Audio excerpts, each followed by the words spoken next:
Hello guys, this is Swati. आज मैं बात करने वाली हूँ मूवी शास्त्री विरुद्ध शास्त्री के बारे में। जैसे आप नेटफ्लिक्स पर देख सकते हैं, इसका रन टाइम लगभग 2.25 घंटे के आसपास का है। यहाँ पर गोर, वायलेंस, प्रोफैनिटी, एडल्ट सीन्स बिल्कुल भी नहीं है। So this movie suitable for all ages. ये मूवी एक सोशल कमेंट्री है on contemporary parenting issues in modern India. Though this is an uncomfortable topic, yet so relevant for modern times that needed a serious discussion, जो कि इस movie में किया भी जा रहा है। वेल मेड है, लॉजिकली अपनी सारी बातों को कहती है, साथ ही इमोशंस को भी उतनी ही तवज्जो देती है। हमारे यहाँ इंडिया में एक टाइम पर जॉइंट फैमिलीज प्रोमिनेंट हुआ करती थी। तब बच्चों को कौन बड़ा कर रहा है पता ही नहीं चलता था। धीरे धीरे सर्विस सेक्टर बढ़ा, लोग ट्रांसफरेबल जॉब्स में आ गए, सो न्यूक्लियर फैमिलीज इजाद हुई। फिर भी एक पेरेंट यानी मदर बच्चों के साथ रहते थे, जो बच्चों की देखरेख करते थे। फिर धीरे धीरे समय बीतता गया, आया प्रेजेंट टाइम्स, जब दोनों ही पेरेंट काम करना चाहते हैं, फिनेंशियल नीड्स हैं, और अगर नहीं भी हैं तो इंडिपेंडेंट होना चाहते हैं। अच्छी बात है, लेकिन उनका क्या जो आप पर को डिपेंडेंट है। बिकॉज अभी भी इंडिया में वो सोशल स्ट्रक्चर नहीं है जहाँ पर आप आंख बंद कर कर ये समझ सके कि जिस डे केयर में आप अपने बच्चे को भेज रहे हैं वो उतना ही सेफ एंड सिक्योर है, या जिस मेड के साथ रख रहे हैं वो उतनी ही फाइन तरीके से आपके बच्चों को रखेगी। सो ऐसे में सबसे सेफेस्ट ऑप्शन की तरफ देखा जाता है, और वो होते हैं ग्रैंड पेरेंट्स। अगेन वही जॉइंट फैमिली वाली चीज़, लेकिन अब ये दोनों ही लोग अलग अलग जगह रह रहे हैं। बच्चे को ग्रैंड पेरेंट्स को दे दिया जाता है। ग्रैंड पेरेंट्स भी अपना बहुत कुछ सेक्रीफाइस कर कर उस बच्चे को पालते हैं। वो अपनी रातों की नींद खोते हैं, वो बाहर कहीं घूमने जाने को छोड़कर उस बच्चे की देख रेख में लगते हैं। जब बच्चा उतना बड़ा हो जाता है कि वो स्कूल जा सकता है, अपने बेसिक काम कर सकता है, तब पेरेंट्स फिर उस बच्चे को क्लेम करने के लिए आ जाते हैं। अब ये बहुत ही अनकंफर्टेबल सिचुएशन है। अगर लीगली देखा जाए, रैशनली, तो ये एक ओपन एंड शट केस है, क्योंकि लीगल गार्डियन उस बच्चे के बायोलॉजिकल पेरेंट्स ही होंगे। लेकिन जिस समझदारी से दोनों ही पक्षों के पहलुओं को रखा जा रहा है, उससे आप काफ़ी गहराई से समस्या को आंक पाएंगे। विषय बहुत कॉम्प्लेक्स है। किसी एक पक्ष से सब कुछ छीनकर दूसरे पक्ष को दे देना बहुत मुश्किल है। इस मूवी ने जिस तरीके का क्लाइमेक्स रखा है, मेरे हिसाब से वो परफेक्ट है। उसके अलावा मुझे और कोई रास्ता दिखता भी नहीं है। सो पूरी मूवी के साथ मेरा क्या एक्सपीरियंस रहा है मैं आपसे शेयर करती हूँ, और आप डिसाइड करेंगे कि आपको ये मूवी देखनी चाहिए या नहीं देखनी चाहिए। इससे पहले अगर आप नए आए हैं then please subscribe. So but this movie Shastri Viruddh Shastri, अगर हम स्टोरी की बात करते हैं तो ये लड़ाई बहुत पुरानी है। नवीनतम और पुरातन में हमेशा से ही तनातनी ठनी रहती है।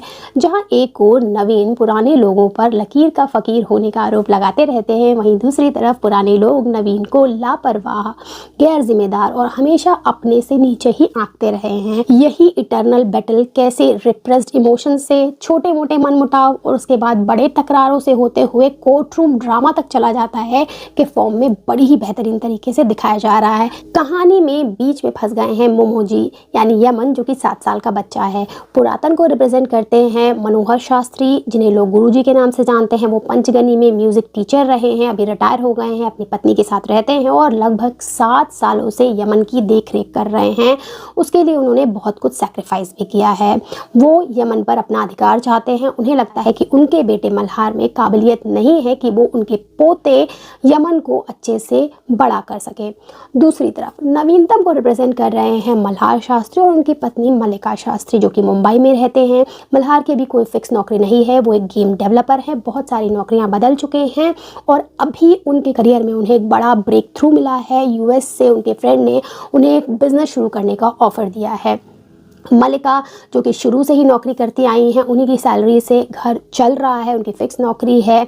अब ये दोनों ही मोमोजी को अपने साथ रखना चाहते हैं। इस कोर्ट रूम ड्रामा में दोनों ही पक्षों की दलीलों को बहुत अच्छे से रखा गया है। स्पेशली जो वकील हैं नवीनतम को रिप्रेजेंट करते हुए, यानी मल्हार की जो वकील हैं, उनकी दलीलें मुझे बहुत ज़्यादा पसंद आई हैं।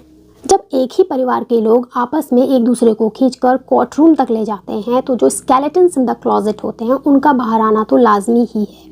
और ऐसे में चाहे एक पक्ष के बारे में बुरा बोला जा रहा हो, दूसरे पक्ष को अपने आप बेइज्जत फील होने लगता है, उसे भी उतना ही दर्द होता है, जो कि इस मूवी में आपको देखने को मिलेगा। बाकी कुछ पॉजिटिव्स और नेगेटिव्स जो मुझे यहाँ पर दिखे हैं वो मैं आपसे शेयर करने जा रही हूँ। जो सबसे बड़ा और पहला पॉजिटिव मुझे इस मूवी का लगा है वो है इसकी बेहतरीन कहानी, जो कि काफ़ी यूनिक और रेलेवेंट है मॉडर्न टाइम्स के लिए। शुरू में कहानी ऐसी लग रही थी काफ़ी रिटोरिकल है, रेडिकुलस होगी, बस लोडेड स्टेटमेंट पास कर रही है, उसके पास खुद का कोई लॉजिकल सल्यूशन नहीं है। लेकिन जैसे जैसे कहानी आगे बढ़ती है, मैं कहूँ तो सेकेंड हाफ में बहुत ही लॉजिकल और रैशनल चीज़ें दोनों ही पक्षों के सामने रखी जाती हैं, जो एक बार ग्रैंड पेरेंट्स को और पेरेंट्स को इस विषय में सोचने पर मजबूर ज़रूर कर देंगी। उन्हें समझ आएगा कि दोनों को ही एक मिडिल पाथ निकालना पड़ेगा। सो कहानी मुझे बहुत ही बेहतरीन लगी है। सेकंड पॉजिटिव, एक्टिंग इस मूवी की काफ़ी बड़ी ताकत रही है, चाहे वो वेटरन एक्टर परेश रावल की एक्टिंग हो, जो कि एक पैट्रियार्कल पर्सन का पक्ष दिखाते हैं, जहाँ पर किसी भी विषय में बस उसकी ही चलनी चाहिए। इवन जो उसकी वाइफ उनके साथ रहती हैं, उनका भी कोई से नहीं है। वो अपने बच्चे मल्हार को, यानी अपने छोटे बेटे मल्हार को क्यों रिजेंट करते हैं शायद उन्हें भी नहीं पता। और मूवी के अंत में जब इस तरीके का कोर्टरूम ड्रामा होता है, सारी बातें सारी चीज़ें उड़ेल कर मेज पर रख दी जाती हैं, तब परेश रावल के कैरेक्टर को भी समझ में आता है कि आखिर उनके साथ चल क्या रहा था अभी तक। दूसरी तरफ जो मल्हार का रोल निभा रहे हैं कबीर, उन्होंने बेहतरीन एक्टिंग की है कि जिस तरीके से वो ये दिखा पाए हैं कि जो एक ट्रॉमेटाइज चाइल्डहुड होता है, उसके बाद जब बच्चा बड़ा होता है तो कितना अंडर कॉन्फिडेंट होता है, उनका जो हाथ हर समय ट्रम्बल होता रहता था, उनको शराब पीने की आदत हो गई थी, वो अंडर कॉन्फिडेंट हर समय दिखते थे, किसी एक नौकरी में पर्टिकुलरली टिक कर रह नहीं पाते थे, बहुत ही रैश डिसीजंस कभी कभी ले लेते थे। उनकी जो पेरेंटिंग में कमियां हैं वो भी दिखाई जा रही थी। तो बहुत ही अच्छे से दोनों ही किरदारों ने अपने रोल को निभाया है। थर्ड पॉजिटिव, इस मूवी में जो कैरेक्टर्स गढ़े गए हैं वो मुझे बहुत पसंद आए हैं। वो कैरेक्टर्स क्या बोल रहे हैं, क्या कर रहे हैं, डिसीजंस किस तरीके से ले रहे हैं, अपनी बातों को किस तरीके से सबके सामने रख रहे हैं, उनके अंदर कितना कॉन्फिडेंस है, क्या बॉडी लैंग्वेज है, उसके पीछे की साइकोलॉजी को बहुत अच्छे से मूवी में दिखाया गया है। बहुत ही क्लियर विजन है डायरेक्टर का और राइटर का कि आखिर वो ऑडियंस तक क्या कुछ पहुंचाना चाहते हैं। उतना ही बेहतरीन काम एक्टर्स ने किया है कि हम बहुत आसानी से समझ पाते हैं कि कैरेक्टर्स के मन में चल क्या रहा है। तो ये बहुत अच्छी चीज़ है, यहाँ पर कोई भी कन्फ्यूजन नहीं है। सबसे फेवरेट कैरेक्टर मेरा मल्लिका है, यहाँ पर जो काम भी कर रही हैं, परिवार को भी जोड़े रखना चाहती हैं, दोनों परिवारों का पक्ष भी समझती हैं और अपनी चीज़ों को बहुत ही स्ट्रांगली रखती हैं।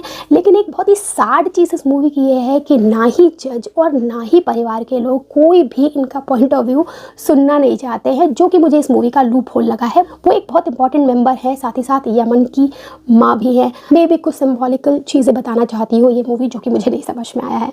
फोर्थ पॉजिटिव, इमोशनल फैक्टर मुझे इस मूवी का बहुत अच्छा लगा है।